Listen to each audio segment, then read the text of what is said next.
Otasansan rédíò and TV. Mo wá fẹ́ mú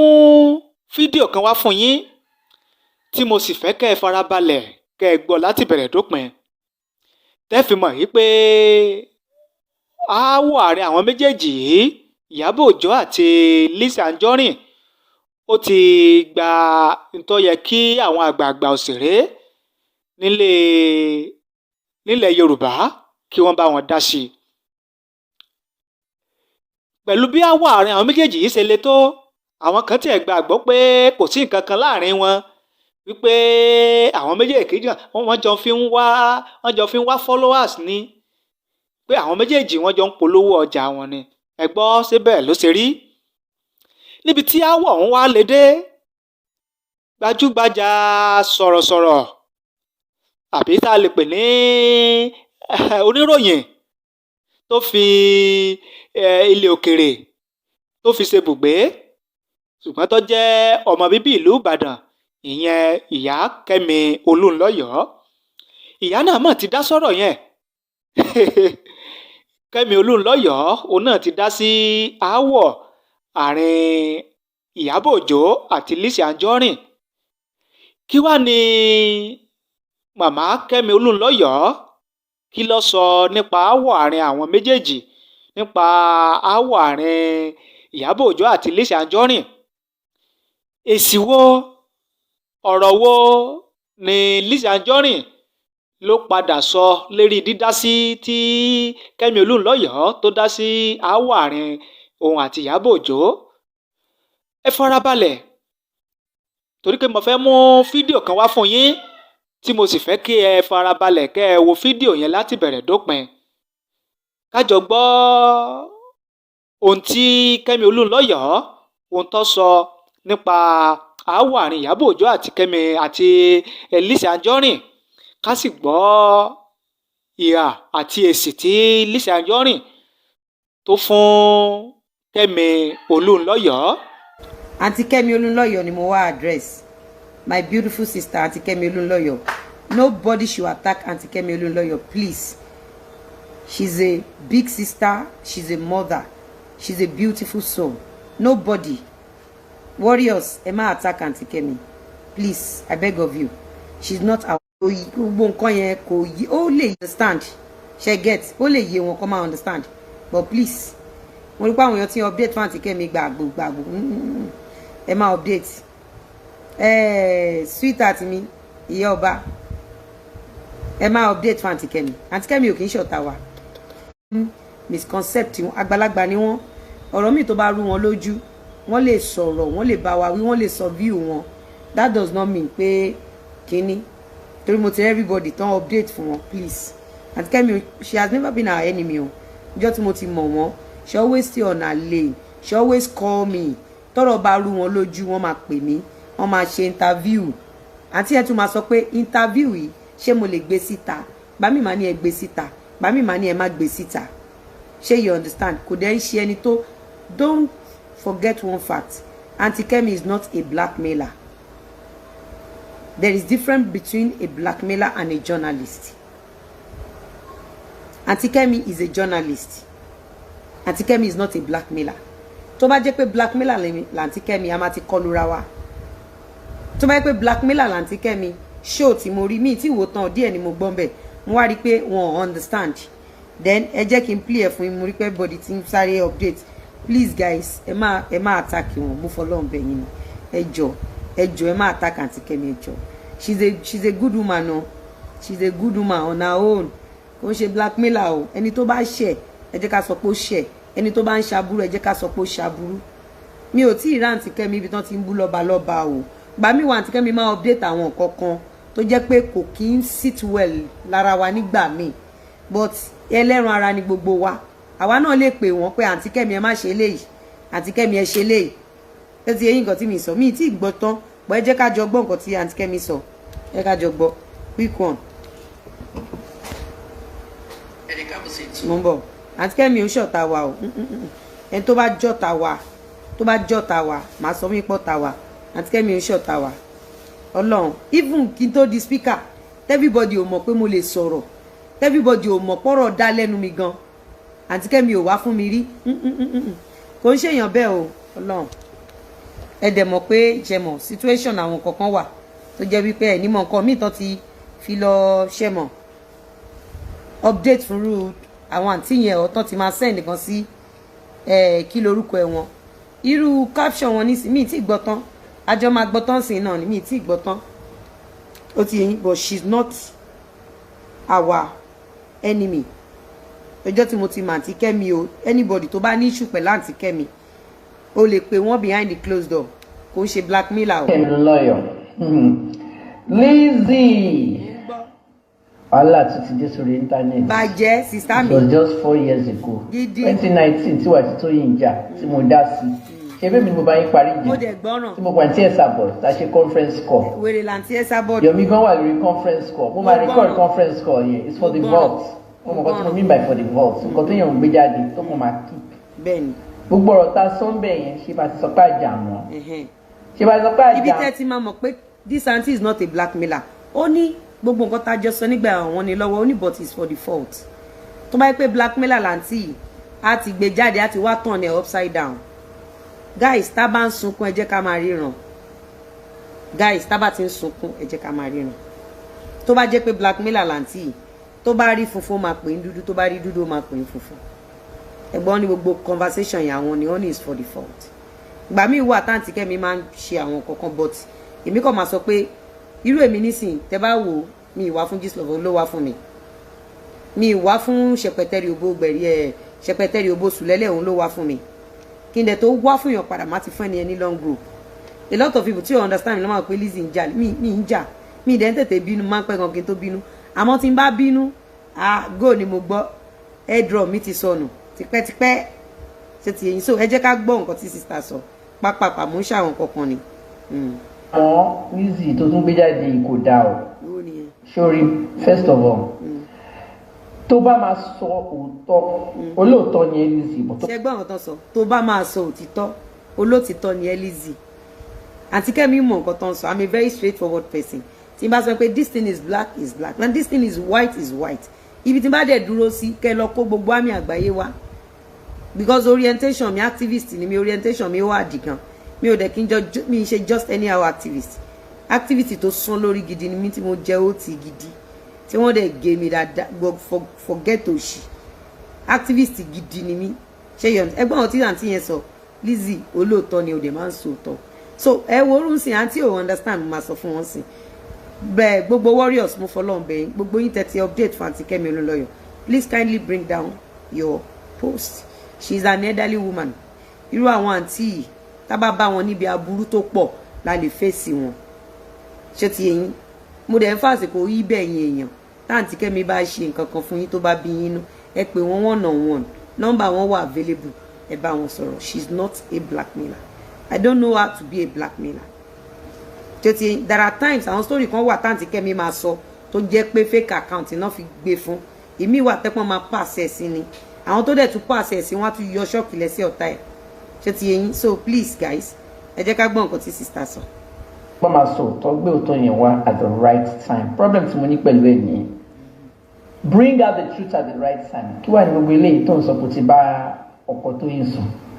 ṣé gbogbo list àwọn tó sọ pé ti bá sùn yẹn Mr. Latin wà lórí list Ọdúnladé Adékọ́lá wà lórí list ọkọ tó yín wà lórí list ṣé yẹn wà dà fáwọn fans ẹ. sista ó yẹ kó ti yé yín nígbà tí Gistlover fẹ́ blackmail òun ló update ẹ̀ ìyẹn ṣẹpẹtẹrì òbosùlẹ́lẹ́ òun ló update ẹ̀ sórí Gistlover pé èmi àjẹkù ṣó ti yẹn ó ní èmi àjẹkù Ajéyẹmí and you can't shame the shameless mo kúkú wá sọ gbogbo àwọn tí mo ti jẹkù fún sister thank God pé journalist ni investigative journalist dẹ̀ ni and thank God that you are confirming it pé Lizzy a mọ̀ pé o ò ṣe ṣó ti yẹn sister you can't shame the shameless is a weapon tí Gistlover fẹ́ fi destroy me mo dẹ̀ jẹ́ kó yẹ wípé you can't destroy me èmi gangan mo tiẹ̀ ti sọ home training nù wọ́n ti yọ airdrop mi lọ mi ò ná màmá ó ti yẹn sister mi nǹkan tó fẹ́ fi bú mi jẹ́ kí n kúkú wá fún ẹ ní excess ẹ̀ Ọdúnládé ó níyàwó lé Fẹ́mi Adébáyọ̀ ó níyàwó àwọn bàbá ẹ̀dẹ̀ onílé ọlọ́jọ́ mo ti rí àwọn dádì gbẹ̀yìn Ọ̀túntáyé fẹ́ gbọ́ nìyẹn tí blackmailer fẹ́ gbọ́ nìyẹn I have to give them n tó fẹ́ list wọ́n wá ìdí mi wọ́n rí ìdí mi àǹtí Kẹ́mi wọ́n ti wá ìdí mi títí wọ́n rí wọ́n dẹ̀ need the breaking news then I give it to them. Ọkọ colleague mi ọkọ mi ni ọkọ mi ọkọ colleague mi ni tó bá jẹ́ pé bọ́n ṣe tọ́ irú àwa yìí tá bá pàdé ọkọ anybody níta gbọ́dọ̀ tọ́jú ẹ̀ táwọn náà bá pàdé ọkọ mi àwọn náà gbọ́dọ̀ tọ́jú ẹ̀ but bí àwọn ṣe rí ó yàtọ̀ sí bẹ́ẹ̀ mi ṣe rí I'm sure gan wípé Ajéyẹmí a máa rẹ́rìn bí tó wà ní àárín tàkìtì ni pé you don't understand sister tí n bá ṣe àwọn come out and say mo ṣe tí n bá ṣe máa pa àwọn bloggers lẹ́yìn pé mo ṣe tí n bá ṣe àwọn come out máa dárúkọ èèyàn nǹkan tí mi ò ṣe rí ni sister investigative journalist ni tí n bá ṣe máa ti mọ̀ irú yìí máa ti mọ̀ pé mo ṣe. Ó ti yín seems Yoruba people don't appreciate my strength my efforts all my struggles and all that they want scandals I give it to them what they want I give it to them but hey sis kò yọ nǹkan kan lára mi kò reduce anything lára mi kò dẹ̀ bà profile mi jẹ́ profile mi ṣì wà intact at least for someone like you to have come out to say Lizzy o ṣe kinní ẹ mọ bínú mi ṣe dùn tó ní sister òun ló fi jẹ́ pé when it comes to analysis for now kàn gbàgbé ẹ̀ ẹni tí ọ̀rọ̀ tẹ́ sọ tí ò bá yé wọ́n máa rò pé bú mi ni but kàn má jẹ́ ká wo other side kàn jẹ́ ká wo bí tẹ́ ti sọ dáadáa because dáadáa lẹ sọ òtítọ́ mo ti bá yín sọ̀rọ̀ sí bẹ́ẹ̀ láti 2019 mo ti bá yín sọ̀rọ̀ láti gba ẹ̀dìsìn and you came online ẹ jẹ́ kó yá àwọn èèyàn wípé no Lizzy òṣèlè Lizzy òṣèlè Lizzy òṣèlè why tó ṣiṣẹ́ sis kò sí nǹkan kan tẹ́ anybody fẹ́ sọ nípa mi tẹ́ bá dé YouTube Facebook Instagram they've said worst. Sister, so let me give them more stories because I want what after scandals I'll give it to them and I will use them to promote my business I will use them to promote my brand. Ngbà téèyàn fẹ́ parọ́ mọ́ mi tó ní àjẹkù imagine ṣẹpẹtẹrì Obosu lẹ́lẹ́ sọ pé èmi àjẹkù Ajéyẹmí ngbà tẹ́mi wá sọ fún sin pé òun ṣẹpẹtẹrì Obosu lẹ́lẹ́ ó fẹ́ kú ṣé bóun ló fẹ́ lo òun ló wà lábẹ́ Gistlover ló rò pé òun lè bà mí lórúkọ jẹ́ bọ́ o lè bà mí lórúkọ jẹ́ sister you can't shame the shameless. Ó ti yín sister so mo mọ̀ọ́mọ̀ sọ ni àwọn tèmi ṣé Mr. Láti òní máa rẹ́rìn ni bàbá èdè onílọ́lá máa rẹ́rìn àwọn ọ̀gá wa ní film industry wọ́n mọ àwọn tó ṣàbàṣà wọ́n mọ àwọn ọmọ gidi wọ́n mọ àwọn ọmọ tó tẹpá mọ́ṣẹ́ tó ní focus wọ́n dẹ̀ mọ àwọn ọmọ onírìnkùnrin so sister ìyẹn ṣó ti yé yín Gistlover ni mo fún jẹ ìgbà ẹ̀dẹ̀ náà ló ń train àwọn ọmọ kòyókòyó àwọn ọmọ kògbọ́n kan lórí TikTok mo fi rún gbogbo wọn pa because wọ́n fẹ́ gbé wá bí material because òun lẹ́sàbọ̀dù lòun ni gbogbo wọn lò táwọn èèyàn náà ti gọ̀ táwọn èèyàn ti ó mú dẹ sọ tẹ bá rántí bẹ̀ mo ní òkè èmi mo dó bàbá ẹ̀dẹ̀ onílé ọlá èmi mo dó Délé Gíwá pa ọmọdún mélòó ni mí gbà tí Délé Gíwá wà láyé bóyá bàbá ẹ̀dá onílé ọlá ṣáàtì ẹ̀ lè dó sí iwájú àwọn bàbá yẹn dé pé àwọn bàbá yẹn máa bá ru wa sùn get sister mi but deep down everybody mama rẹ mo ní èmi ni mo dó Sanyẹ̀rì èmi ni mo dó Kamilu Kompo òun lèmi àti Kamilu Kompo sọ tájọ fi ń fira wa ṣe ẹ̀yẹ́ ńgbà tá pàdé ní ọ̀dọ̀ Alhaji Wasiu Ayinde lọ́dọ̀ pàtí kílókọ brother àbàbọ́kọ mi yìí Aláwìyé ọ̀rọ̀ ilé mi àti Kamilu Kompo fi ń rẹ́rìn brother mi ni máa ń pe gbogbo wọn brother mi àti tí mo jùlọ àti tí ó jù mí lọ brother mi I respect all of them and I stay on my lane I don't put my mouth in things that doesn't concern me so àǹtí mi mo ti sáré clear bẹ̀ yẹn.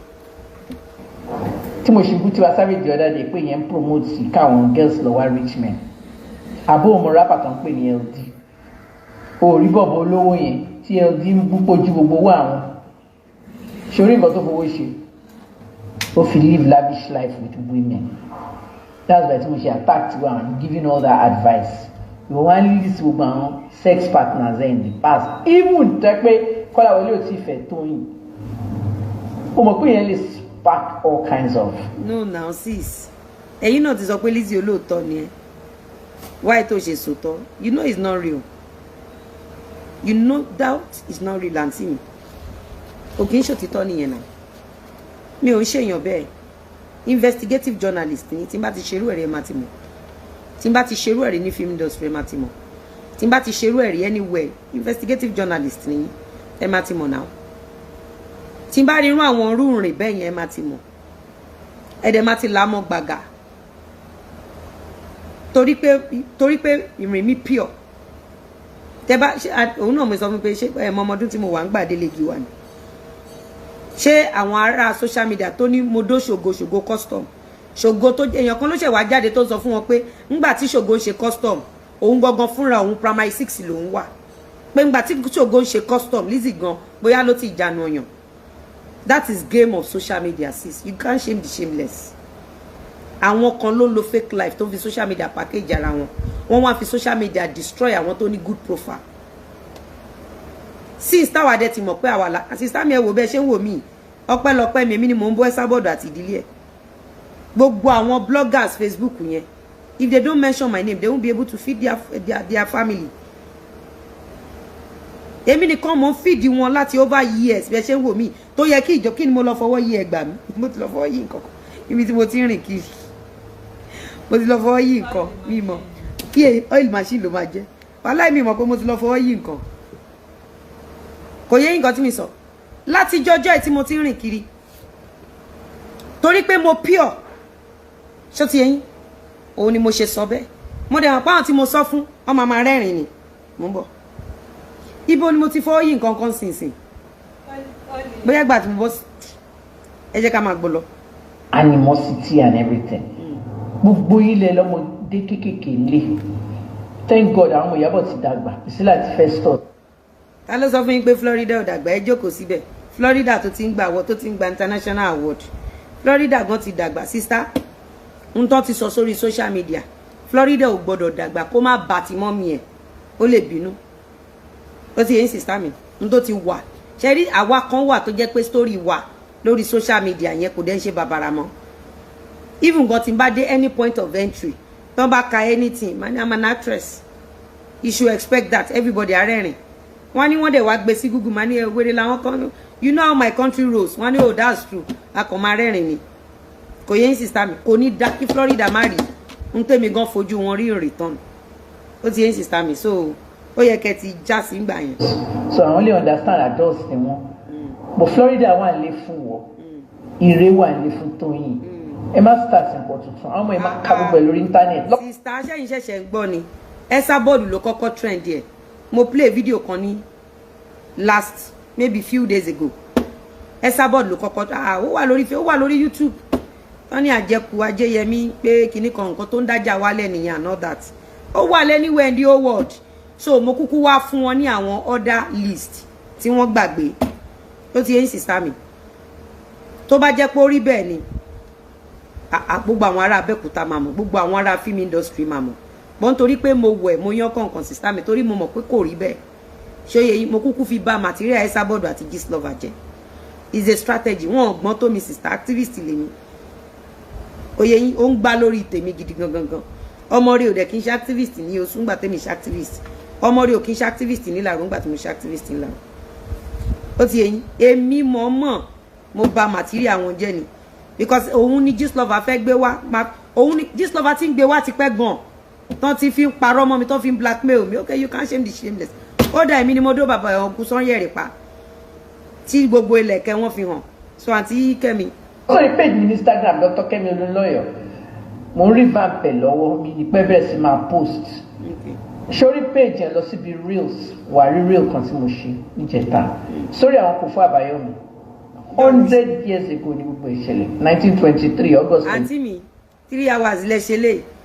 off key lẹ́wà o kéèsì ti ju gbogbo eléyìí lọ àǹtí Kẹ́mi off key lẹ́wà kéèsì yẹn ti lọ sista mi ẹ ra máa enjoy life yẹn má dá sí story yẹn ti lọ gan nǹkan tí mo ti endure láti some years back ṣe rí gbogbo ìgbà tẹ́yìn sọ pé ìjà parí yẹn èmi dákẹ́ ni ìjà ò parí fáwọn kan they are bullying me back to back non-stop but I just have to honor you then as an elderly woman and a well-respected journalist ṣó ti yẹn because mo rántí èmi dẹ̀ máa ń tijú àgbàlagbà kan then ẹ lè bá mi sọ̀rọ̀ ẹ sọ pé ìjà ti tán kódà lẹ́yìn ìgbà yẹn mẹ́wàá ṣẹlẹ̀ sister but I decide not to say anything ṣe rí ìgbà tí n bá react làwọn èèyàn máa ń mọ̀ mẹ́wàá ń ṣẹlẹ̀ sister mẹ́wàá ń ṣẹlẹ̀ like kò ń ṣe ọ̀rọ̀ ìsìn because mo ti wà ní àárín kan tó jẹ́ pé explanation kan la wà mọ́ sí àǹtí ẹ bá ń gbọ́ small but mighty èèyàn kúkúrú tó ń pẹ́ ní gúngùn ránṣẹ́ ẹrin já àfihàn so wọ́n rí atomic bomb òun ló jókòó sister mi ẹ gbàgbé ẹ̀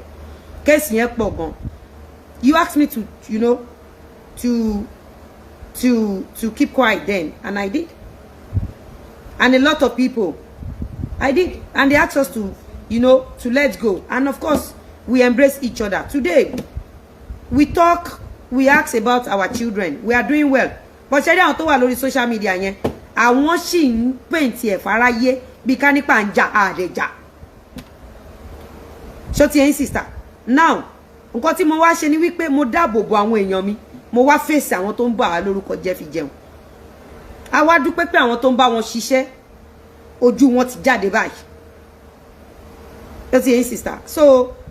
plane tó ti kúrò ní runway lélẹ̀ sister ó ti yẹn sister mi so. In 100 years time even on Florida go ní sí bí by mama. Oh sister in 100 years time yẹn kò sí profile kankan wọ́n máa need láti set nǹkankan láti clean anything that has to do with Nigeria the system because ẹ mọ̀ bí journalism system ṣe ń rò ní Nigeria tẹ́ bá lọ sórí kí lorúkọ ẹ̀ sìn kí lorúkọ tí profile wa máa